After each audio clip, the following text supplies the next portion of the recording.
Hello world. A lot of people are familiar with the Great Giza Plateau. What I want to focus on today is this structure right here.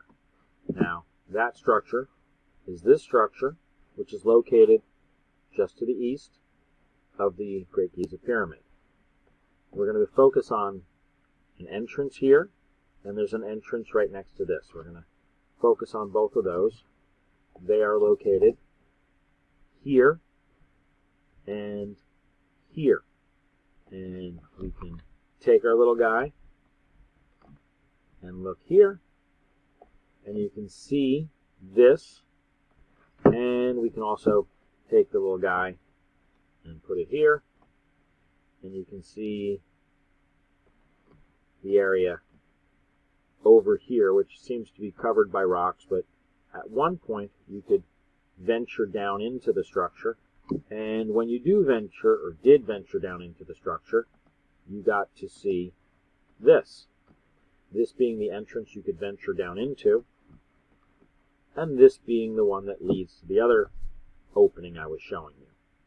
This particular room, we're going to go ahead and just pan around it so you can take a look at what it looks like. Pretty straightforward, not too special there. Well, I think it's special, but we'll get to that. All right, and we're going to look down at the floor and go in a circle down at the floor.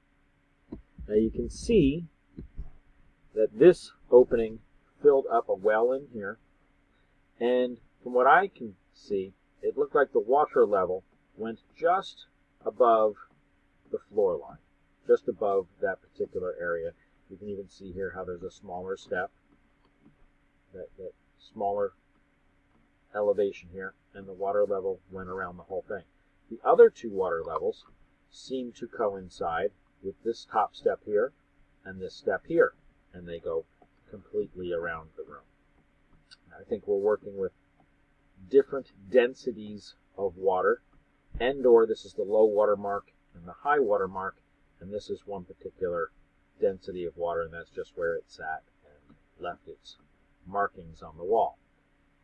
Both of these, or exits, I already showed you where they go to, and out here on the plateau, when we look at it, again, that's there, and we were just looking inside this room.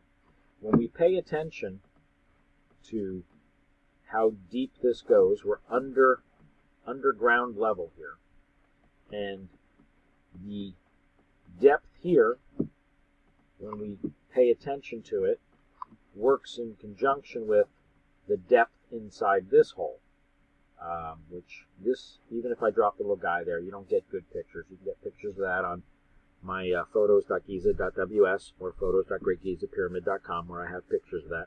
Or there are photos that do exist, and you're welcome to look at it.